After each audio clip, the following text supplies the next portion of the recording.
नवजोत रंधावा, स्वागत है आपका हमारी इस खास पेशकश में। कान्हा तेरे कितने नाम, गोपाला, नंदलाल, कन्हैया, वासुदेव, गोविंद, देवकी नंदन, यूं तो किसी भी नाम से आप पुकार लीजिए, भगवान केवल आपकी श्रद्धा भाव देखते हैं। हालांकि शास्त्रों में भगवान कृष्ण के 108 नामों का उल्लेख मिलता है।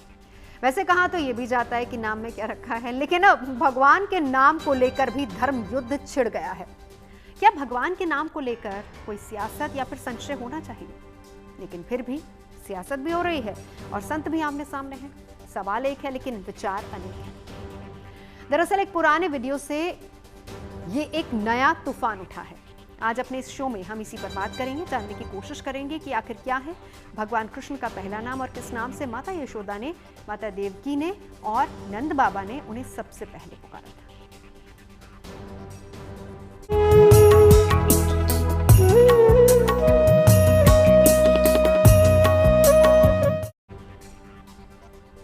समाजवादी पार्टी के प्रमुख अखिलेश यादव और कथावाचक अनिरुद्धाचार्य महाराज के बीच नई बहस छिड़ गई। आज का मुद्दा हम इसी को लेकर इस पे चर्चा करेंगे और क्यों कृष्ण के नामों को लेकर बात हो रही है। दरअसल यहीं से विवाद शुरू हुआ। एक वीडियो साल 2023 का बताया जा रहा है जब अनिरुद्धाचार्य और अखिलेश यादव एक दूसरे के आमने सामने आ गए। रास्ते में वो एक दूसरे से मिले और वीडियो में अखिलेश यादव शूद्र शब्द के प्रयोग पर सवाल उठाते नजर आ रहे हैं और जिस पर अनिरुद्धाचार्य महाराज के जवाब से अखिलेश प्रभावित नहीं दिखे। अखिलेश ने अनिरुद्धाचार्य से पूछा कि कृष्ण भगवान का पहला नाम क्या था। इसके जवाब में उन्होंने कहा कि कृष्ण के तो बहुत सारे नाम हैं, मां ने कन्हैया कहा था। इस सवाल पर भी अखिलेश अनिरुद्धाचार्य के जवाब से सहमत नजर नहीं आए और फिर अखिलेश कहते हैं बस यहीं हमारा और आपका रास्ता अलग अलग हो गया, शूद्र मत कहना कभी। आधी रात लेकर के जब उन्हें दिया मैं हाथ में, तब पहला नाम क्या माने बोला? भगवान के तो बहुत सारे नाम हैं। कन्हैया कह के बोला, कन्हैया कह के बोला। प्रचार आप बताइए। बहुत बधाई और शुभकामनाएं आपको। बस यही हमारी आपका रास्ता अलग अलग हो गया, ठीक है? इसीलिए शूद्र मत कहना कभी नहीं। देखिए जानकारी कर लें। तो भगवान के नाम को लेकर धर्म युद्ध छिड़ा है। सबकी अपनी अपनी राय है, सबके अपने अपने विचार हैं, अपने अपने नाम है। लेकिन इस मामले में धर्म गुरुओं का क्या कहना है वो भी हम आपको सुनाते हैं। सही जवाब तो अभी तक किसी ने पूछा नहीं अखिलेश यादव जी से। हमने एक जगह पे पढ़ा कि वो कह रहे हैं कि वासुदेव उन्होंने कह के बुलाया था, तो लेकिन वासुदेव का तो उनको पता ही नहीं था कि ये वसुदेव का पुत्र है। वो तो अपना पुत्र मान रही थी उनको, तो वासुदेव कैसे कह के बुलाएंगे? इसलिए अखिलेश यादव जी से पूछा जाना चाहिए कि अनिरुद्धाचार्य ने गलत जवाब दिया तो आप सही जवाब बताइए ताकि दुनिया को पता चल जाए सही जवाब। तो चलिए कान्हा तेरे कितने नाम, इसी को लेकर हम चर्चा करेंगे। खास मेहमान हमारे साथ जुड़ चुके हैं, मैं परिचय करा देती हूं। हमारे साथ इस वक्त स्टूडियो में अरविंदाक्ष महादेवा दास हमारे साथ डिप्टी डायरेक्टर इस्कॉन से जुड़ चुके हैं। मैंने गलत प्रोनाउंसिएशन किया हो तो आप करेक्ट कर सकते हैं। आचार्य बद्रीश जी महाराज कथावाचक हमारे साथ जुड़ेंगे। आचार्य संजीव अग्निहोत्री जी कुछ ही देर में जुड़ेंगे। साथ ही साथ राज मिश्रा जी हमारे साथ इस वक्त जुड़ चुके हैं। आप सभी का बहुत बहुत स्वागत है। लेकिन मैं सबसे पहले बद्रीश जी आपके पास आना चाहूंगी। हालांकि बहस नहीं होनी चाहिए, चर्चा इस बात को लेके होनी चाहिए कि हम श्री कृष्ण से सीख क्या सकते हैं, उन्होंने हमें क्या सीख दी है। लेकिन चर्चा हो रही है इसको लेकर। इसी बहाने आज हम श्री कृष्ण के कितने नाम हैं इसको लेकर बात कर लेते हैं और नामों के पीछे जो कथा है वो भी हम आपसे समझेंगे। शास्त्रों में क्या उल्लेख है? शास्त्रों में तो गोस्वामी तुलसीदास जी लिखते हैं इनके नाम अनेक अनूपा, और साथ ही साथ श्री राम रक्षा स्तोत्र में आता है तो भगवान के इतने नाम हैं, इतने नाम हैं कि अनेक शास्त्रों में, पुराणों में इसका उल्लेख है कि आप पृथ्वी के कणों को गिन सकते हैं, वर्षा की बूंदों को गिन सकते हैं, आसमान में कितने नक्षत्र हैं, तारागणों को गिन सकते हैं। लेकिन भगवान के इतने अनंत नाम हैं कि उनकी गणना करना कैसे भी संभव नहीं है। इसीलिए किसी भी आप नाम का आश्रय लेंगे तो उसी नाम का आश्रय लेकर के आप पार हो जाएंगे। जैसे एक राजा ने संत से पूछा था कि मैं किस नाम को लेकर के भवसागर पार कर सकता हूँ। तो एक बार वो राजा को लेकर गंगा किनारे गए राजा ने सुंदर नौका सजवाई हुई थी, बोले ये नहीं दूसरी नौका बुलवाई है। फिर वो तीसरी बुलवाई है, फिर चौथी कई नौकाओं को उन्होंने और अयोग्य घोषित कर दिया। राजा खींच गया। राजा ने कहा भगवान किसी नौका में बैठ जाते, हमें तो गंगा पार करना था, हो जाते।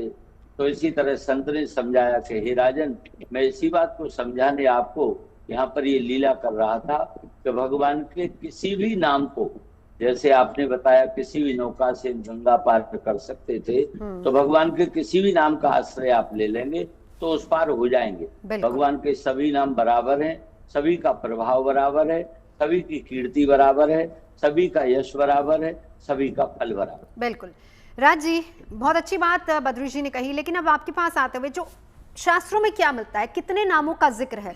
क्योंकि यहाँ मैंने भी पढ़ा कि 108 नामों का जिक्र होता है, क्या इतने ही हैं या इससे भी ज्यादा है? देखिए, सबसे पहले अगर मैं बात करूं कितने नामों का, आपका वो पहला वाला शब्द मुझे अच्छा लगा कि नाम से महत्वपूर्ण है कि परमात्मा ने किया क्या है, उनके पद चिन्हों पर चलने का प्रयास किया जाए। नाम जपते जपते, वो किसी ने कहा था, एक शब्द था कि माला फेरत जगमुआ फिरा न मन का फेर, और कर का मन का डाल दे, मन का फेर, तो कम से कम उसको फेर ले जाए। लेकिन अगर मतलब ये विषय नहीं है कि भगवान के कितने नाम है, भगवान के एक भी नाम का स्मरण कर लिया जाए तो जीवन में मोक्ष प्राप्त हो जाता है। लेकिन यहां बात शास्त्र की है। मैं क्या कह रहा हूं, मैं बार बार कहता हूं, वो महत्वपूर्ण नहीं है। शास्त्र क्या कहता है, मैं श्रीमद् भागवत की बात कर रहा हूं, जहां भगवान के जन्म का और भगवान के नाम का वर्णन है। जिन लोगों को देवकी माता ने पहला क्या नाम उच्चारण किया था उसको जानना है, उनके लिए क्लियरिटी से कह रहा हूं, भागवत के 10वें स्कंद के अंदर चले जाइएगा। 10वें स्कंद का 24वां श्लोक उठा करके पढ़ लीजिएगा, जहां माता देवकी ने पहले नाम का उच्चारण किया है। जब भगवान चतुर्भुज स्वरूप में उनके सामने उपस्थित हुए हैं तो उन्होंने कहा, सात्वम साक्षात विष्णुराध्या आत्मदीपा। सबसे पहला नाम माता देवकी ने भगवान को विष्णु कह करके पुकारा है, ध्यान रखिएगा, सबसे पहला नाम। और मैंने दोबारा कहा कि अगर किसी को शंका हो, श्रीमद् भागवत उठा लीजिएगा, 10वें स्कंद 3 अध्याय का जो 24वां श्लोक है उसको पढ़ लीजिएगा। दूसरा नाम बता रहा हूं, इसको भी नोट कर लीजिए। दूसरा नाम माता जो देवकी है वो कहती हैं, व्याक्ते व्यक्तम काल वेगेन याते भावनेका शिष्यते शेष संज्ञा। दूसरा नाम भगवान का माता देवकी ने शेष कह करके भगवान को पुकारा है। तीसरा नाम भगवान का भी है, ये भी अध्याय 25 का जो है वो 25वां श्लोक है, उसको पढ़ लीजिएगा। वहां पर शेष जो भगवान माता देवकी ने दूसरा नाम उच्चारण किया, वो शेष नाम उच्चारण किया। और उसके बाद श्लोक 29 10वें स्कंद का ही बता रहा हूं, जहां पर विद्यान मधुसूदन, भगवान का तीसरा नाम जो माता देवकी ने कहा वो मधुसूदन कह करके माता देवकी ने पुकारा। इसको भी आराम से पढ़ सकते हैं, 29वां श्लोक है। तीसरे की जब बात की जाए तो वो अपने पूर्व जन्म की बात भगवान अपने नाम को बता रहे हैं कि जब आप प्रश्न गर्भ बने थे तो मैं उस टाइम उपेंद्र मेरा नाम था, मैंने आपके यहां जन्म लिया था। तो भगवान का 3 नाम स्पेशली माता देवकी ने उच्चारित किया है, जिसमें मधुसूदन कहा है, शेष कहा है और विष्णु कहा है। 3 नाम, पहला नाम विष्णु, दूसरा नाम शेष और तीसरा नाम मधुसूदन, ये माता देवकी के द्वारा उच्चारित किया गया है। और बिल्कुल क्लियरली बता रहा हूं, प्रत्यक्ष के प्रमाण के साथ बता रहा हूं, जिसको इच्छा हो जाकर के देख सकता है। उसके बाद चौथा नाम भगवान ने उपेंद्र खुद बताया है, तो माता देवकी ने जो चौथा नाम लिया उपेंद्र है। 3 नाम भगवान के जब नामकरण संस्कार हुआ है तब ऋषि गर्गाचार्य ने रखा है, जिसके अंतर्गत पहला नाम कृष्ण रखा है गर्गाचार्य ने, काला होने के कारण, बाकायदा वहां पर श्लोक का वर्णन है, शुक्लो रक्तस तथा पीता इदानीम कृष्णता गता। सबसे पहला नाम उन्होंने कृष्ण रखा, ये भी 10वें स्कंद के अंतर्गत है। दूसरा नाम उन्होंने वासुदेव रखा है और तीसरा नाम उनका नारायण रखा है। तो 3 नाम बाकायदा गर्गाचार्य ने रखा और 3 नाम माता देवकी ने उच्चारित किया है। इस प्रकार से तो कोई शंका की बात नहीं है। लेकिन हाँ, हरि अनंत, हरि कथा अनंता, नाम मत ढूंढो भाई, काम ढूंढो, नाम मत बनाने में पड़े रहो। शुरुआत में आपको याद हो तो चर्चा हम यही कर रहे थे कि नाम में क्या रखा है, और खास तौर पर जब बात भगवान की आती है तो वहां नाम नहीं भाव इंपॉर्टेंट हो जाता है। लेकिन यहां नामों को लेकर चर्चा हो रही है। चलिए अरविंद अक्षा जी, अब आपके पास आते हुए आप क्या समझते हैं? पहली बात तो ये चर्चा जो हो रही है, क्या ये चर्चा जरूरी है? नाम जरूरी भगवान का या भाव जरूरी भगवान के लिए? हरे कृष्णा। सबसे पहले तो बहुत अच्छा है कि कृष्ण के ऊपर चर्चा हो रही है। सो ज़रूरी चर्चा है, ज़रूरी है। भगवान की लीलाएं, भक्ति का भाव और वो इमोशन, वो फीलिंग बहुत ज़रूरी है। भक्ति ज़रूरी है, क्योंकि भगवान गीता में कहते हैं भक्त्या माम अभिजानाति यावन यश्चास्मि तत्वतः ततो माम तत्वतो ज्ञात्वा विशते तद अनंतरम। तो भक्ति के द्वारा मुझे जाना जा सकता है। सो आपने बहुत अच्छा पॉइंट बताया, भक्ति भाव बहुत ज़रूरी है। और यहाँ पर जितने नाम हमारे आचार्य जी ने भी यहाँ पर चर्चा किए, ये भगवान की अलग अलग लीलाओं से रिलेटेड भगवान के नाम हैं। जैसे कृष्ण नाम पड़ा, गोपाल नाम पड़ा, है ना, नहीं, भगवान को शेष कहा गया, भगवान को विष्णु कहा गया, ये सारे नाम, मधुसूदन कहा गया। अगर हम भगवत गीता की बात करें तो भगवत गीता में 700 श्लोक हैं और भगवान श्री कृष्ण ने मेजर पार्ट उसमें सभी श्लोक भगवान श्री कृष्ण ने कहा है। तो भगवान श्री कृष्ण का उसमें नाम आता है ऋषिकेश। ऋषिकेश एक भगवान का नाम है, मधुसूदन भगवान का नाम है। जैसे मेरा मैडम ने थोड़ा सा नाम में महादेव कर दिया, मैंने तभी माफी मांग ली थी आपसे। Yes yes, I accept that. तो उसमें माधव है। माधव का मतलब जो मधु नाम के राक्षस का जिन्होंने वध किया वो मधुसूदन भी कहलाते हैं, है ना, नहीं, साथ ही साथ माधव भी कहलाते हैं, है ना, नहीं। अरविंदाक्ष एक नाम में मेरे नाम आया, अरविंदाक्ष। अरविंदाक्ष मतलब वो कमल नयन भगवान, जिनके नयन जो है कमल के समान है। नमो पंकज नाभाया, नमो पंकज मालिने, नमो पंकज नेत्राया, नमस्ते पंकज आंगिरे। तो भगवान के नेत्र भी कमल के समान हैं, हाँ, भगवान के हाथ भी कमल के समान हैं, भगवान के चरण भी कमल के समान, तभी चरण कमल कहते हैं, है ना, नहीं। तो इस प्रकार से भगवान का हर चीज़ सुंदर है। उसी से रिलेटेड भगवान की लीलाएं, भगवान के गुण, भगवान के कार्यों से रिलेटेड ही भगवान के नाम जो है हमारे सामने आ जाते हैं। बिल्कुल, कार्यों से रिलेटेड। अब बद्री जी महाराज आपके पास आऊंगी, कुछ इन्हीं नामों से जुड़ी, जैसे हम बात करते हैं कृष्ण है, अभी बहुत अच्छी बात अरविंदाक्ष जी ने कही है कि कृष्ण, गोपाल, नंदलाल, ये सारे ऐसे नाम हैं। लेकिन थोड़ा सा और अगर हम जाएं, शास्त्रों में क्या क्या उल्लेख नामों से जुड़े मिलते हैं, नामों से जुड़ी क्या क्या कथाएं मिलती हैं? भगवान के नाम, जैसे हमारे अभी वक्ता बता रहे थे कि ज्यों ज्यों भगवान ने जो जो लीलाएं की हैं उसके अनुसार उनके नामों का नामकरण होता चला गया। जैसे गर्गाचार्य जी ने जब नामकरण प्रारंभ किया तो उन्होंने नंद बाबा ने उनसे आग्रह किया बढ़िया नाम रखियो भैया मेरे लाला को। बोले ऐसा नहीं हो गुरु जी, कोई हल्को फुल्को नाम रख दो। और आप ये सुनकर अचंभित होंगी और सभी हमारे श्रोता इस चैनल से इस बात को सुन लें कि जैसे ही गर्गाचार्य जी ने भगवान के नाम को रखने का मन में प्रयत्न किया तो भगवान के नाम तो अनंत हैं। विष्णु सहस्त्र नाम है, राम सहस्त्र नाम है, अनेक सहस्त्र नामों में भगवान के अनंत नाम है। सहस्त्र माने अनंत होता है। तो अब सारे नाम आ गए वहाँ और वो नाम प्रकट होकर के गर्गाचार्य जी से आग्रह करने लग गए कि आप मेरा नाम रखो, आप मेरा नाम रखो, आप मुझे धन्य धन्य करो। गर्गाचार्य जी बड़े धर्म संकट में पड़ गए कि मैं किस नाम को रखूं, जिसको ना रखूं अन्य जो नाम है वो नाराज हो जाएंगे, अप्रसन्न हो जाएंगे, रुष्ट हो जाएंगे। गर्गाचार्य जी हड़बड़ा गए उस समय और बजाय नाम रखने के क्या बोल गए, रंग बोल गए। बोले शुक्लो रक्तस तथा पीतो इदानीम कृष्णताम गता। बोले देखो नंद, ये तो जन्म जन्मांतरों में हमेशा आते रहे हैं और पहले जब ये सतयुग में आए तो इनका शुभ्र वर्ण था, त्रेता में आए तो रक्त वर्ण था और जब द्वापर में आए तो इनका श्याम वर्ण था। लेकिन द्वापर के अंत में इस कलयुग के आगमन की वेला में ये कृष्ण वर्ण में आए तो शुक्लो रक्तस तथा पीतो इदानीम कृष्णताम गता, इसलिए इनका नाम कृष्ण होना चाहिए। तो नंद बाबा प्रसन्न हो गए। बोले गुरु जी ये क्या कर रहे हो, ये आप नाम बता रहे हो कि रंग बता रहे हो मेरे लाला को? क्योंकि अगर गोरो है तो गोरे लाल, कारे है तो कारे लाल, ये नाम थोड़ी हुआ। बोले ये तो उसका रंग हुआ। अब बेचारे गर्गाचार्य जी फिर घबरा गए, फिर नाम बार बार इनके ऊपर नाराज हो रहे थे, मेरा नाम रखो, मेरा नाम रखो। फिर हड़बड़ाहट में पहली गलती कर गए, रंग बता गए और दूसरी बार में बोले प्रागयम वसुदेवस्यो कच्चित जातस। जी जी, चलिए महाराज जी अपनी बात पूरी कीजिएगा। महाराज जी लौटेंगे आपके पास, आप अपनी बात यहीं से पूरी कीजिएगा, लेकिन उससे पहले राज जी आपके पास आते हो। हम अलग अलग नामों का जिक्र भी कर रहे हैं और यहाँ पर ग्राफिक्स के जरिए हम दिखा भी रहे हैं। बात वही आती है, कौन कौन सी कथाएं अलग अलग नामों के साथ जुड़ी हैं? देखिए, भगवान के नाम को लेकर के अगर मैं श्री रामचरितमानस में गोस्वामी तुलसीदास जी की उस एक शब्द का स्मरण करूं, कहां हूं कहां लगी नाम बड़ाई और राम न सकहि नाम गुण गाई। ब्रह्म अगर खुद भी अपने नाम का वर्णन करना चाहें तो शायद वो वर्णन करना बहुत मुश्किल है।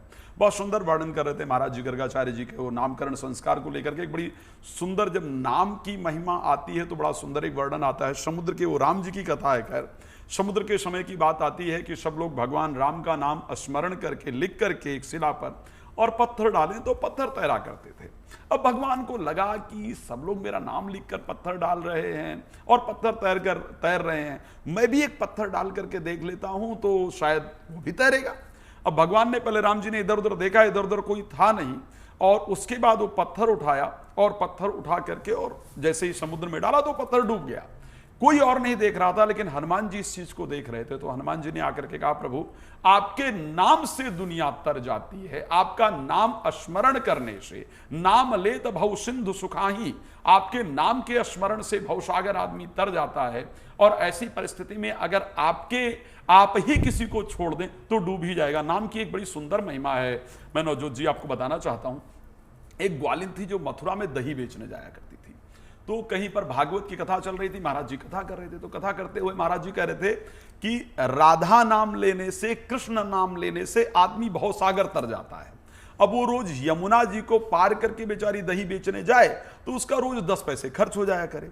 तो उसने, ग्वालिन ने सोचा कि कोई होगा ये नाम लेकर, कोई भवसागर, कोई नदी वदी होगी जिससे आदमी तर जाता होगा, कोई बड़ी नदी होगी, तो मैं भी इस नाम का स्मरण करके, और यमुना ही तो पार करना है, तो छोटी नदी है तो मैं पार कर जाऊंगी। अब वो रोज कृष्ण कृष्ण नाम का स्मरण किया करे, राधा राधा नाम का स्मरण किया करे, और रोज आकर के और यमुना जी में वाकई उस नाम का प्रभाव, उसका विश्वास, और उस नदी को सहर से ही पार कर जाया करे। एक दिन उसने सोचा कि जिस गुरुजी ने इस नाम की महिमा बताई थी, जिससे मेरा इतना पैसा रोज बचा है, तो मैं क्या करूंगी, मैंने पैसा जोड़ा है तो मैं उन गुरुजी को अपने घर पे भोजन के लिए बुलाती हूँ। वो गुरुजी को जाती, निमंत्रित करती कि प्रभु मेरे घर में भोजन करने चलिए आपके कारण मेरा बड़ा लाभ हुआ। गुरुजी ने स्वीकृति दी, ठीक है आपके घर भोजन के लिए चलेंगे। अब वो लेकर के चली तो नाव दूसरी जगह लग रही थी, वो गुरुजी को दूसरी जगह लेकर के जाए। तो गुरुजी ने कहा, बेटा नाव तो इधर है। बोले, अरे गुरुजी आप चिंता मत करो, आप मेरे साथ आओ। तो उसने सोचा कोई स्पेशल नाव की व्यवस्था कर रखी होगी मेरे लिए। गुरुजी के मन में ऐसा विचार आया। जब वो लेकर के वहां पहुंची तो उसने कहा कि आओ गुरुजी, हाथ पकड़े रहे। तो गुरुजी ने कहा कि बेटा ये तो पानी। अरे बोले, गुरुजी आप चिंता मत करो, आपने बताया वही है। तो वो भगवान का नाम लेकर के जब चलती है तो पानी में चलती है, और गुरुजी डूबते डूबते किसी प्रकार उस पार पहुंचे। जब गुरुजी उसके घर पहुंचे, भोजन किया, तो भोजन करने के बाद उसने बताया कि आपने ये कथा सुनाई थी, नाम की महिमा सुनाई थी, और उस नाम के महिमा से मैं रोज यमुना जी को पार कर जाती हूं बिना किसी नौका के। तो गुरुजी को समझ आया कि नाम की महिमा एक्चुअल में कितनी है। तो वाक्य में परमात्मा के नाम की जो महिमा है, राम न सकहि नाम गुण गाई। लेकिन अब बड़ी विडंबना है इस बात की, मैं सिर्फ नाम की ही बात नहीं करता हूं जी, मैं कहता हूं सीखो परमात्मा से कुछ। आपने वो पहला शब्द कहा था कि नाम में क्या रखा है। खैर, नाम परमात्मा का है, लेकिन परमात्मा का नाम इसीलिए है क्योंकि उन्होंने कुछ बहुत बड़ा कार्य किया है। नाम में नहीं रखा, सोचा है, उनके कार्य में रखा है। आप सोचिए, आज मैं कुछ लोगों की बात कर रहा हूं, जब राजमहल खाली करना हो तो वहां के शायद टोटी इत्यादि भी लोग, मतलब मैंने सुना है, मैं उस पर आऊंगा नहीं, उस पर नहीं जाएंगे। जो कुछ हो सकता है, यहाँ नामों की चर्चा करेंगे। लेकिन वही कृष्ण से सीखने की आवश्यकता है। एक बार अगर गोकुल छोड़ा तो दोबारा गोकुल नहीं आए, एक बार मथुरा छोड़ा तो दोबारा मथुरा नहीं आए। सब कुछ होने के बाद कोई संलिप्तता नहीं रही। एक बार आदमी थोड़े दिन के लिए निगम पार्षद बन जाए तो उसकी परिस्थितियां बदल जाती है। कृष्ण से सोचिए, जब तक वृंदावन के अंदर रहे, ग्वाल बालों के साथ रहे, तब तक कृष्ण ने पैर में चप्पल नहीं पहना, अच्छे वस्त्र नहीं पहने, कि कहीं मेरे वस्त्रों को देख करके, मेरे पहनावे को देख करके जो मेरे मित्र हैं उनके अंदर कहीं हीन भावना ना उत्पन्न हो कि इसके पास ज्यादा है और हमारे पास कम है। और आज के लोग उस पर चर्चा नहीं, करेंगे। लेकिन वही बात होती है ना कि देखिए राज जी, हम अक्सर इस बात को लेकर चर्चा भी करते हैं कि आस्था जो होती है ना, वो हर आस्था और भगवान हर कोई अपने हिसाब से मैनिपुलेट कर लेता है। मतलब हमें जिस तरीके से सूट कर रहा है, हम उस तरीके से भगवान का सिमरन करेंगे या फिर हम भगवान को उस तरीके से पूजेंगे। एक बार अरविंद अक्षा जी, अब आपके पास आते हुए, अब बहुत सारे नाम हैं जो कि हम लगातार यहाँ दिखा भी रहे हैं, कृष्ण, कन्हैया, देवकी नंदन, यशोदा, नंद गोपाल, गोविंद, योगीपति, अनिरुद्ध। जहाँ जहाँ भगवान श्री कृष्ण की कथाएं मिलती हैं अलग अलग जगह पर, वहाँ वहाँ उनके अलग अलग नामों का वर्णन है। किस तरीके से जुड़ते हैं एक साथ?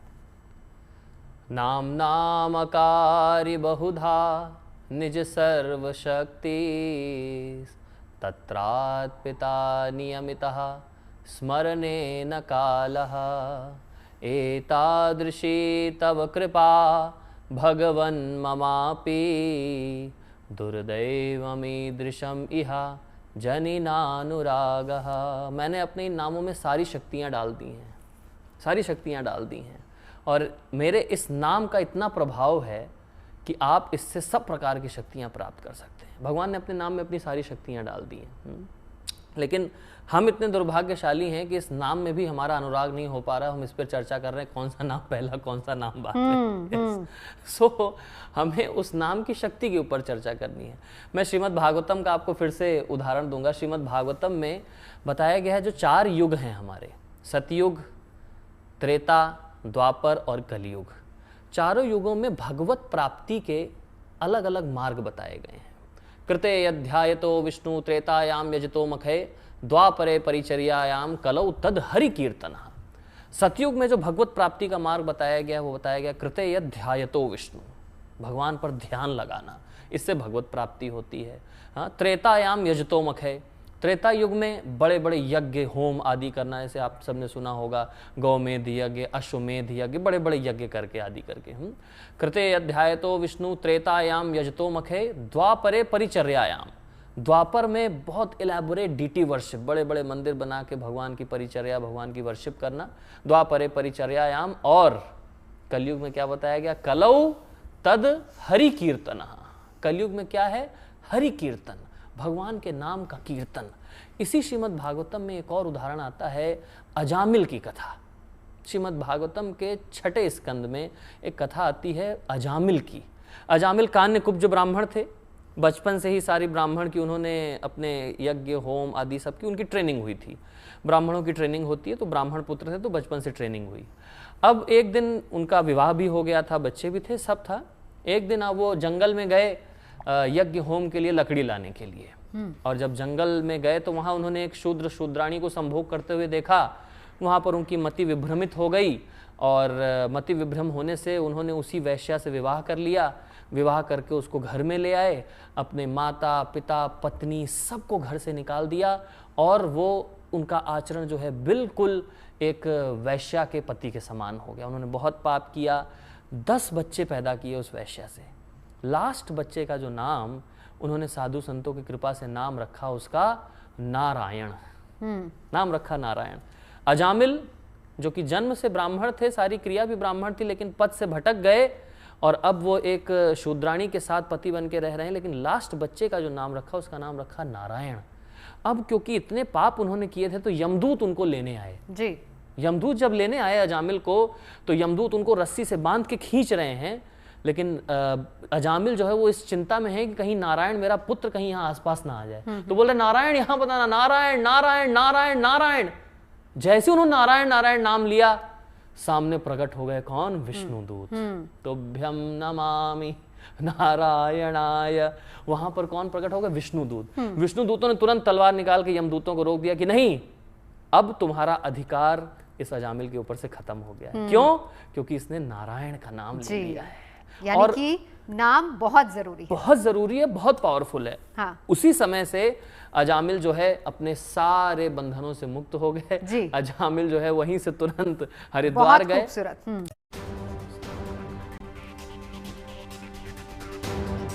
कान्हा तेरे कितने नाम, नाम को लेकर चर्चा हो रही है, क्योंकि नाम को लेकर चर्चा अब हर जगह पर है, सियासी गलियारों में भी है।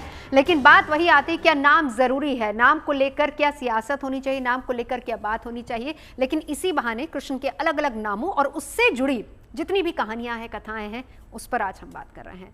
खास मेहमान हमारे साथ मौजूद हैं। हमारे साथ इस वक्त जुड़ चुके हैं संजीव जी भी। बहुत बहुत स्वागत है संजीव जी आपका। लेकिन ब्रेक पर जाने से पहले, क्योंकि बद्री जी महाराज की बात अधूरी रह गई थी, एक बार महाराज जी मैं चाहूंगी आप अपनी बात पूरी कर लीजिए। जी नवजोत जी, बहुत ही अद्भुत प्रसंग है भगवान के नामकरण का। जब गर्गाचार्य जी महाराज पधारे और नंद बाबा ने उनका बहुत स्वागत किया और आग्रह किया कि आप मेरे पुत्रों का नामकरण संस्कार कर दीजिए, लेकिन गर्गाचार्य जी बोले मैं चूंकि यदुवंशियों का पुरोहित हूँ और वैसे ही कंस की दृष्टि आपके ऊपर है, सबकी दृष्टि आपके ऊपर है, मैं नामकरण करूंगा तो आपके पुरोहित चूंकि सांडिल्य मुनि है तो और उनका संदेह बढ़ेगा, इसलिए आप और किसी से करा लें। लेकिन नंद बाबा बोले कि गुरुदेव आपके आशीर्वाद से ही लालव है और या लिए नामकरण तो आपके ही द्वारा होगा। और रही बात कंस के लिए पता न चले, मैं इतनी गुप्त रीति से नामकरण कराऊंगा कि अपने गांव बारे ने, अपने अड़ोसी पड़ोसी ने भी भनक नहीं लगे, परंतु करोगे आप। उन्होंने घर की बिल्कुल भीतरी गौशाला 7 आंगन के बाद और वहां एकांत में गर्गाचार्य जी से ये नामकरण संस्कार संपन्न कराया। और ऐसी अद्भुत लीला है कि जब गर्गाचार्य जी के पास ये दोनों माताएं आई तो अपने पुत्रों को बदल कर लेकर के आ गई। बोले ये तो बड़े ऊंचे ज्योतिषी है, पता लगाया जाए इनकी ज्योतिष कितनी गहरी है। तो इन दोनों ने अपने अपने बालक यशोदा ने, रोहिणी ने बदल लिए। और जब दोनों माताएं आकर के बैठी, अब गर्गाचार्य जी बार बार यशोदा की गोद में उन भगवान नारायण का, श्री कृष्ण का, विष्णु का ध्यान करने लग गए, लेकिन वहां बार बार शेष नारायण भगवान आने लग गए। तो बड़े परेशान। फिर जब उन्होंने देखा और भगवान मुस्कुराए तब वो समझे करे ये माताओं ने अपने बालक बदल लिए। इसीलिए उन्होंने रोहिणी की ओर इशारा करते हुए कहा अयम ही रोहिणी पुत्रो रमयन सुहृदो गुणैः आख्यास्यते रामेति बलाधिक्यात् बलम विदुः। क्योंकि नामकरण पहले बलराम जी महाराज का होना था और इसीलिए वो होना चाहिए थे रोहिणी जी की गोद में, लेकिन वो बिठा रखे थे यशोदा जी ने अपनी गोद में, यशोदा नंदन बिठा रखे थे रोहिणी ने अपनी गोद में। तो उन्होंने तुरंत रोहिणी नंदन कहकर यशोदा जी की गोद में इशारा ज्यों ही किया तो दोनों माताएं समझ गई ज्योतिषी बहुत ऊंचे हैं और ये यशोदा की गोद में रोहिणी नंदन को पहचान गए। और तब उन्होंने जब नामकरण प्रारंभ किया तो बलराम जी का नामकरण तो उन्होंने कर दिया और बलराम जी के नामकरण में भी उनको थोड़ी समस्या आई, क्योंकि उन्होंने कहा कि ये मन में सोचा कि देवकी के गर्भ से रोहिणी के गर्भ में कर्षण करके लाए गए हैं, इसलिए इनका नाम संकर्षण होगा। तो लेकिन बलराम जी की तरफ देखा तो बलराम जी नाक पे उंगली रख करके डांट रहे थे, खबरदार ये रहस्य इन लोगों को किसी को भी बताया। तो जट गर्गाचार्य फिर उसी समय हड़बड़ा गए। तो उन्होंने कहा कि देखो कभी यदुवंशियों में आपस में सामंजस्य नहीं होगा, यदु नाम पृथक भावात। तो उनमें ये संकर्षण मुशंत्य तो समझौता कराने वाले होंगे, तो वो तो काम हो गया। लेकिन जब भगवान श्री कृष्ण का नंबर आया तो अनेक नाम प्रकट हो गए और बोले मेरा नाम रखो, मेरा नाम रखो। गर्गाचार्य जी डर गए, किसका रखूं, एक का रखूं, दूसरा नाराज हो जाएगा। तो तभी उन्होंने बजाय नाम के, मैंने आपको बताया था कि उन्होंने उनका रंग बता दिया, शुक्लो रक्तस तथा पीतो इदानीम कृष्णताम गता। ये सतयुग में शुक्ल वर्ण के थे, त्रेता में रक्त वर्ण के थे और द्वापर में ये श्याम वर्ण के थे, वर्तमान में कृष्ण वर्ण है, इसलिए इनका एक नाम कृष्ण होगा। तो इससे प्रसन्न नहीं हुए और नंद बाबा बोले गुरुजी ये नाम बता रहे हो, रंग बता रहे हो, कारो है तो कारीलाल, गोरो है तो गोरेलाल। बोले आप कोई बढ़िया सा नाम रखो। अब वो बढ़िया सा नाम रखने लग गए। फिर वो नाम भगवान के जितने भी अनंत नाम है वो सबके सब घूरने लग गए, मुझे रखो, मुझे रखो। अंत में फिर घबरा गए और हड़बड़ा कर क्या बोले, प्रागयम वसुदेवस्यो कच्चित जातस्तवात्मजा। बोले पहले कभी ये वसुदेव जी के पुत्र बने थे, इसलिए हे नंद एक नाम इनका वासुदेव भी होगा। अब कौन बाप ये चाहेगा किसी दूसरे पिता को जोड़ा जाए मेरे पुत्र के साथ। महाराज जी मैं मिला करके बिल्कुल महाराज जी लौटती हूँ मैं। बहुत अच्छी कथाएं आप बता रहे हैं कि जो अलग अलग नाम है उनको लेकर अलग अलग कथाएं जुड़ी है। संजीव जी हमारे साथ जुड़ चुके हैं, थोड़ा लेट आए, लेकिन हमारी जो मैं वही पहला सवाल आपसे पूछ लेती हूँ। पहली बात तो जो नाम को लेकर चर्चा हो रही है कि भगवान का पहला नाम कौन सा था, आपके हिसाब से चर्चा जायज है या नहीं? क्या नाम को लेकर बहस होनी चाहिए या हमें अपने भाव प्रभु के प्रति समर्पित करने चाहिए? देखिए आपने बड़ी अच्छी बात कही है नवजोत जी, क्योंकि आप बहुत पढ़ी लिखी हैं और बहुत बचपन, बहुत कम उम्र से मैं आपको बहुत वर्षों से देखता आ रहा हूँ और बहुत अच्छी आप। मैं ये कहना चाहूँगा, एक तो नाम का ये जो प्रोपेगेंडा जो किया है ये कुछ अपने आप को जो यदुवंशी कहते हैं वो है नहीं, सब नकलीपन है। इन्होंने देश में केवल प्रोपेगेंडा कर रखा और कुछ नहीं है। बहूनी संत नामानी रूपाणी च सुतस्यते गुण कर्माणु नामानी तान्यहम वेदनोजना। गर्गाचार्य जी ने, अभी हमारे आचार्य जी बद्रीश जी हमारे वृंदावन के बड़े परिचित हैं, ठाकुर जी कृपा है, इनका सानिध्य मुझे प्राप्त हुआ है क्योंकि वृंदावन से हूँ, तो ठाकुर जी की कृपा है। तो को नाम का इन्होंने जो प्रोपेगेंडा किया कि पहले नाम क्या था, भैया पहले नाम क्या नीलमणि नाम था या कुछ भी था, भगवान के तो करोड़ों अरबों नाम है, कोई ऐसी बात ही नहीं है साहब। गोपाल सहस्त्रनाम देखो, राम सहस्त्रनाम देखो, विष्णु सहस्त्रनाम देखो, सारे सहस्त्रनाम, और ये सब ब्राह्मणों के द्वारा ही नामकरण होता है। किसी अन्य के द्वारा नामकरण होने का कोई प्रावधान संसार में, कोई पूजा का, किसी भी यज्ञ का, अनुष्ठान का, क्योंकि देश की सर्वोच्च, पांडवों की पत्नी जी भागवत का ही लेख है, ये देश का सर्वोच्च ग्रंथ है, उसमें लिखा है कि ब्राह्मणों नितराम गुरु, ब्राह्मण ही सबका नितराम सदा सतत गुरु है और कोई दूसरा गुरु नहीं हो सकता। लेकिन आजकल क्योंकि गुरु घंटाली का जमाना है, कलयुग का, अयम तो युग धर्मो ही वर्तते कस्य दूषणम प्रदूषणम, ये सब जो है आजकल कलयुग का प्रदूषण है। जो लोग छोटी छोटी बातों पर एक नए नए प्रोपेगेंडा करके अपने आप को चमकाना चाहते हैं, अपनी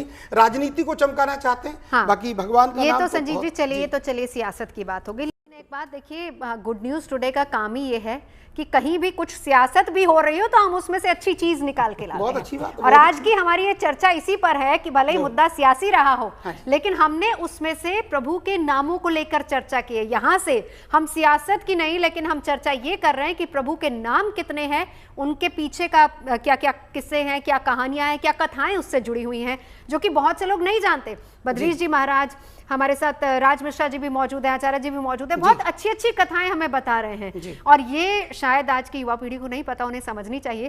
तो नाम बहुत जरूरी है, नाम कोई भी हो, नाम बहुत जरूरी है। नाम के बिना कोई महत्व नहीं किसी का। क्योंकि देखिए अभी बीच में अगर आप मानिए थोड़ी देर को कि हम मोदी जी को नहीं जानते, अगर वो सभा में आकर बैठ जाएं तो कोई फर्क नहीं पड़ेगा। लेकिन जैसे ही आपको पता लग गया अरे नरेंद्र मोदी जी हैं, फिर आपको उस सभा में बैठे हुए आपका मन नहीं लगेगा। तो नाम ही से बड़ा नाम होता है। तो इसलिए नाम, और मेरे ठाकुर जी का नाम गोविंद, गो माने इंद्रियां, गो माने पृथ्वी, गो माने बहुत कुछ होता है। तो उन सबके जो स्वामी हैं वो मेरे गोविंद हैं। ऐसे ही केशव हैं, कश्च ईशश्च वसतीति केशव, जो केशव नाम लेता है, गोविंद नाम एक बार जो प्रेम से लेता है। और गोविंद देव भगवान हमारे वृंदावन के ठाकुर जी हैं और जा समय जयपुर में विराज रहे हैं। तो ऐसे मेरे ठाकुर गोविंद जी का एक बार जो कोई नाम लेता है और 10 ऋषि मिलकर के कहते हैं गोविंद नामनो न समो न नामना, इस संपूर्ण धरा पर गोविंद जैसा दूसरा कोई सर्वोत्तम श्रेष्ठ नाम नहीं है। एक बार व्यक्ति मन से यदि गोविंद कहता है और एक बार व्यक्ति अगर मन से गोविंद, राधा गोविंद भगवान का दर्शन कर लेता है तो उसको पुनः माँ का स्तन पान करने का फिर उसको सौभाग्य नहीं मिलता, वो धरती पे नहीं आता, ठाकुर जी के दिव्य धाम को प्राप्त होता है। ऐसे मेरे गोविंद के नामों की महिमा है। कृष्ण नाम कितना दिव्य नाम है, हरि नाम कितना दिव्य है।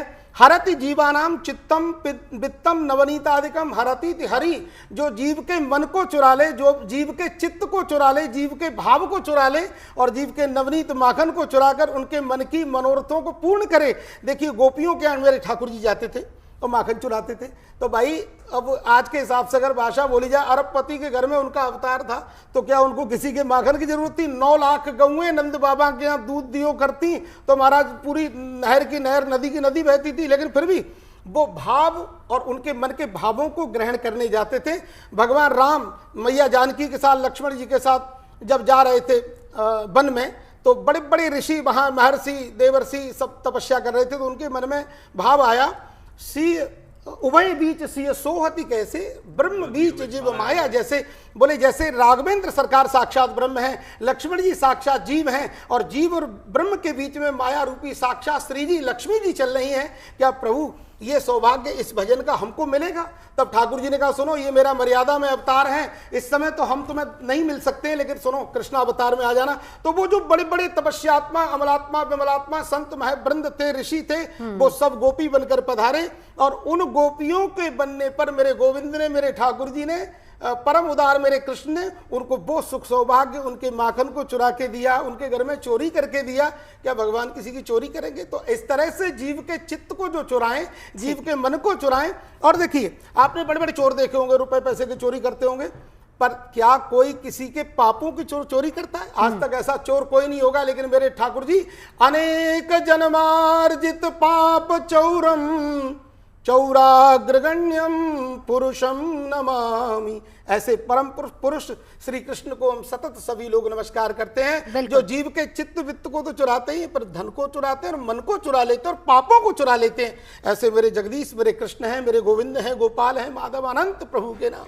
बिल्कुल। देखिए राज जी, कभी इतने नामों का जिक्र बहुत कम लोगों ने सुना होगा। आज उन नामों के साथ साथ हम कथाओं का वर्णन भी कर रहे हैं। सबसे पहले नवजोत जी मैं यही कहूंगा, इसलिए आपका चैनल ये गुड न्यूज है। न्यूज की बात की है ना, शायद उस चर्चा से भी, चाहे वो बेशक वो नकारात्मकता को लेकर के चर्चा थी, लेकिन कितना सकारात्मक निकल करके आया कि आज भगवान के नाम का इतना सुंदर डिस्कशन हो रहा है और लोगों तक वो विषय पहुंच रहा है। खैर, श्री रामचरितमानस में गोस्वामी जी ने एक शब्द कहा कि शारद शेष महेश विद आगम निगम पुराण और नेति नेति कही जास गुण करहि निरंतर गान। हर आदमी परमात्मा को आप जिस नाम से स्मरण करोगे, परमात्मा उस नाम को धारण कर लेते। परमात्मा अपने भक्तों के लिए किसी भी नाम को स्वीकारने में गुरेज नहीं करते। भगवान का एक नाम रणछोड़ दास है, आप लोगों ने सुना होगा ना, रणछोड़ भगवान को कहा जाता है। आप सोचिए वो रणछोड़ दास जो उनका नाम था वो क्यों पड़ा?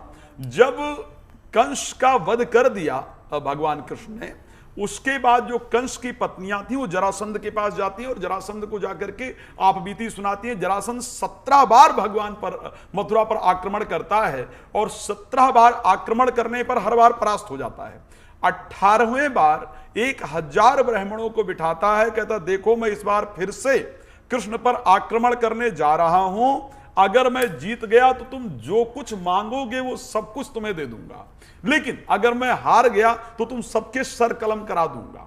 ये उसका गंतव्य है। जब भगवान से ब्राह्मणों ने प्रार्थना किया, भगवान को ये बात पता चला, बलराम जी को जब यह बात बताया कि ऐसी ऐसी परिस्थिति है तो हम क्या करते, तो बलराम जी ने कहा क्या करना चाहिए? बोले करना क्या चाहिए, छोड़ के युद्ध भाग जाते हैं। तो बलराम जी ने कहा अरे यार हम युद्ध छोड़ करके भाग जाएंगे तो हमको लोग रणछोड़ कहेंगे। अरे बोले माखन चोर कहते ही हैं हम, माखन चुराने वाला हमको कहा जाता है, हमको नाचने वाला कहा ही जाता था, हम नाचते थे, गोपियों के लिए चींटियां बीना करते थे, वो सब कहा जाया, माखन से उनके चींटियां, वो सब कहा जाता था, तो रणछोड़ भी अपना नाम रख लेंगे। तो वो कहा था ना कि प्रबल प्रेम के पाले पड़कर प्रभु को नियम बदलते देखा, अपना मान भले टल जाए भक्त का मान न टलते देखा।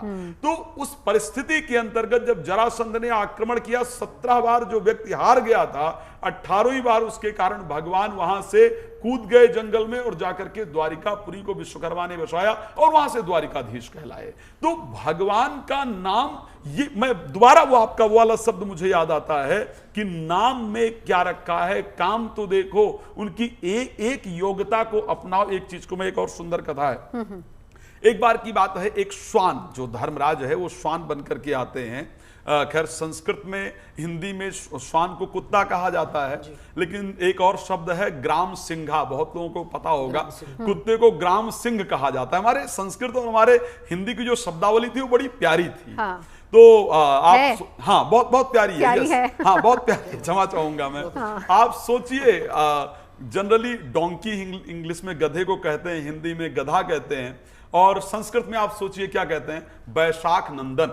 क्या मतलब, ऐसे कितना सुंदर विषय है, बैशाख नंदन। किसी को बैशाख नंदन कहो तो सुन करके उसको पसंद आओ, कुछ अच्छा ही कहा होगा। तो ऐसी परिस्थिति में एक श्वान जो है उसका पूरा शरीर, पूरे बाल उड़ गए हैं, शरीर में कुष्ठ जैसा रोग दिख रहा है, ग्वाल बाल सब देख करके उसको कह रहे हैं कितना गंदा है, कितना बेकार है, देखने में अच्छा नहीं लग रहा, कितना अजीब है। तो किसी ने श्री रामा जी से कहा कि श्री रामा तुम बताओ कैसा लग रहा है। तो उन्होंने कहा जब कृष्ण आएगा ना, वो जो कहेगा ना, उससे पहले पूछूंगा कैसा उसको दिखता है, फिर मैं कहूंगा। भगवान कृष्ण आए, गाय चरा रहे थे वहीं पर ग्वालों के साथ।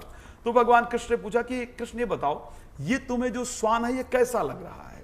तो भगवान ने कहा इसके दांत इतने सुंदर है ना, कि इतने सुंदर दांत मैंने आज तक कहीं पर देखे ही नहीं। क्या क्या प्यारा, मतलब जब ये दांत खोलता तो ऐसा लगता है कितना प्यारा, कितना सुंदर है। तो ये समझ आता है कि पूरे शरीर में क्या था। वहां से ग्वालों ने सोचा कि पूरे शरीर को नहीं, जो सुंदरता है उसके अंदर, उसको देखना चाहिए। तो मैं फिर आपके विषय पर आऊं हाँ। जीएनटी ने सारे नकारात्मक परिस्थिति से गुड न्यूज निकाल नहीं, दिया। इसमें देखिए, सुंदरता क्या है? हम तो कहते ही हैं कि नकारात्मकता से जो सकारात्मकता लेकर आए वही है good news today. Yes, yes. आप इसको नेगेटिवली प्रचार करना चाहेंगे, लेकिन हम उसको पॉजिटिव वे बना में लेंगे, लोगों yes. को दिखा देंगे। अरविंदाक्ष जी, अब आपके पास आते हुए गीता में किन किन नामों का जिक्र मिलता है?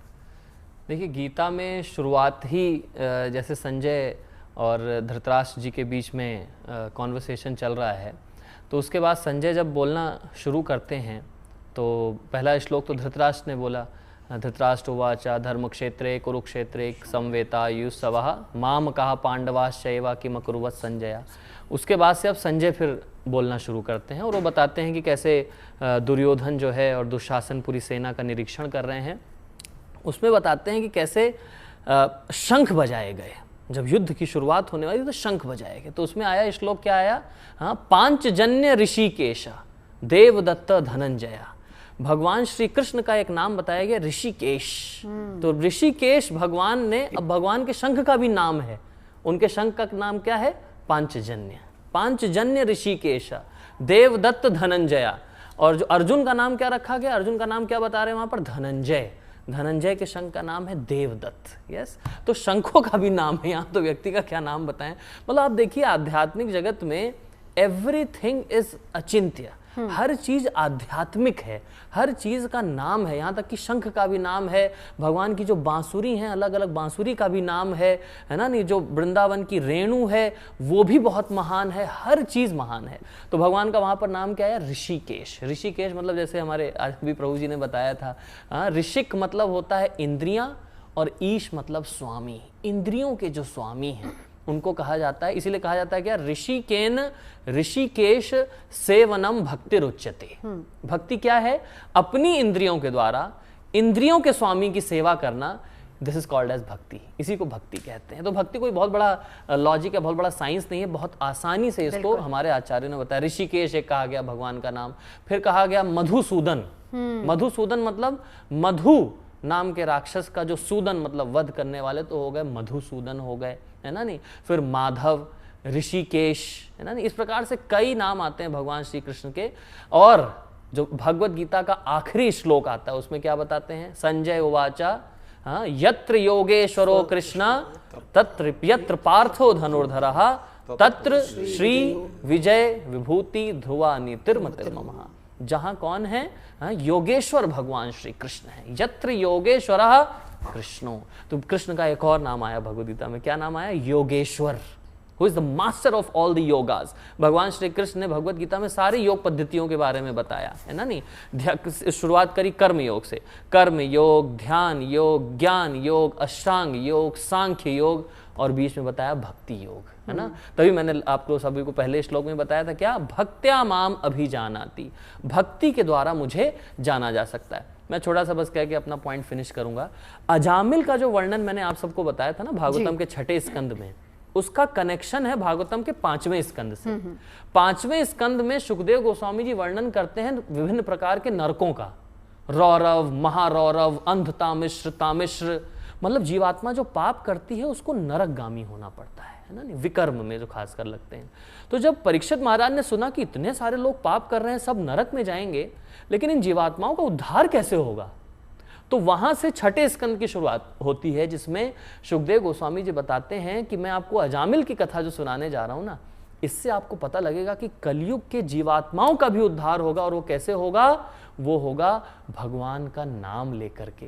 जैसे अजामिल का उद्धार हुआ, जैसे प्रभु जी कह रहे हैं कलयुग केवल नाम आधार, नाम के आधार। एक बड़ा दिव्य सुंदर श्लोक आया है, केचिद केवलया भक्त्या वासुदेव परायणा अघम धुनवंती कार्त्स्नेव निहारा दिव भास्कर। वहां पर कहते हैं, बोले परीक्षित, जितने भी पाप जीव से हुए हैं, तो अगर आपको याद आ जाए कि अब मेरा उद्धार कैसे होगा, तो प्रायश्चित्तम विमर्शनम, प्रायश्चित करिए। और प्रायश्चित क्या है, सबको भुलाकर केचित केवल या भक्तिया वासुदेव, भगवान वासुदेव कृष्ण की भक्ति करिए निमग्न हो करके। और भगवान का नाम यहाँ पर लिखा कि यज्ञ नहीं, कोई अनुष्ठान नहीं, केवल भगवान का नाम ही आपका उद्धारण कर देगा। ये हुंकार सुखदेव जी महाराज ने भरी हुई है। और ये मैं आती हूँ एक बार। राजी बद्री जी महाराज ना बहुत समय से इंतजार भी कर रहे हैं। संजय जी, मैं यहाँ पर एक बात कहना चाहता हूँ कि नाम तो उद्धार करता ही है, नाम तो उद्धार करता है। नाम के अपरोक्ष में भी अगर मिलता जुलता कुछ नाम याद आ जाए, जैसे किसी का नाम था साहब देवकी नंदन है, किसी के पति का नाम देवकी नंदन, मंदिर में कीर्तन चल रहा, काली मर्दन कंस निकंदन देवकी नंदन तुम शरणम, अब सभी बहन बेटी कीर्तन गा रही थी, अब वहां पर एक नहीं गा रही थी, तो एक बहन ने कोनी मारी, बोले तू चौन आ गा रही, बोले मैं कैसे गाऊं, मेरे पति देव को नाम है। और हमारे यहाँ सतयुग में और आज तक जो लिखी गई बात है कि अपनी पत्नी जो अपने पति को नाम ना ले, अब आजकल तो ब्याहते पहले ही टेलीफोन पर नाम लेवे लग जाए, ये दुर्भाग्य है। तो पापे कह रही हम कैसे नाम ले, तो बगल वाली बोली तेरे घर में कोई छोरा छाप रो है, बोले है कौन है, बोले मेरे घर में चंपू है मेरी बेटी को नाम। बोले सुन, और तो गा रहे देवकी नंदन तुम शरणम, तू गई हो चंपू के पापा तुम शरणम। लेकिन इस ऐसा बोलने पर भी, क्योंकि चंपू के पापा परोक्ष में देवकी नंदन तो वही है, तो ऐसा नाम जपने से भी, और जो है देखो परोक्षवादो वेदो एवं बाला नाम अनुशासनम, शास्त्रों में लिखा है भगवान का नाम परोक्ष में लेने से भी, डायरेक्ट ना लेने से तो भी उद्धार हो जाता है। प्रेम से बोलो राधे राधे। वही बात है ना बद्रीश जी महाराज, भाव यहाँ पर बहुत इंपॉर्टेंट है। शुरुआत में हमने 108 नामों का जिक्र किया, लेकिन प्रभु के तो अनंत नाम है और सबसे बड़ा भाव है। जी, भगवान के जो नाम है, मुझे तो इतनी प्रसन्नता हो रही है कि हमारे गुरु जी ने इतना उत्तम विषय लिया है जो भगवान से भी बढ़कर है। ये इतना बड़ा विषय है कि राम न सके नाम गुण गाई, भगवान भी चाहे तो अपने गुणों का वर्णन नहीं कर सकते, और आप हम सब भक्ताओं के द्वारा भगवान के नामों का गुणानुवाद अपने चैनल के माध्यम से गा करके और सारे संसार को पवित्र आज चैनल के द्वारा कोशिश यही है कि लोगों तक पहुंचे भाव क्या है और नाम के पीछे का मतलब क्या है। बिल्कुल देखिए, दैत्य कुल में उत्पन्न थे प्रहलाद जी, जो दैत्य कुल में उत्पन्न है वो सब भक्तों में श्रेष्ठ कैसे हो गया। गोस्वामी जी लिखते हैं कि नाम जपत प्रभु कीन प्रसादु और भगत शिरोमणि भे प्रहलादु। जैसे एक माला होती है, 108 उसमें मन का होते हैं और एक उसमें सुमेरु होता है, उसको बोलते हैं सुमेरु यानी श्रेष्ठ। तो जितने भी भक्त हुए हैं आज तक, उस भक्त माल की वो माला के मन का है, और भगत शिरोमणि भे प्रहलादु, उसके सुमेरु प्रहलाद जी महाराज हो गए। और श्री गणेश जी महाराज आज प्रथम पूजियत नाम प्रभाव, केवल नाम के प्रभाव से आज उनकी प्रथम पूजा होती है।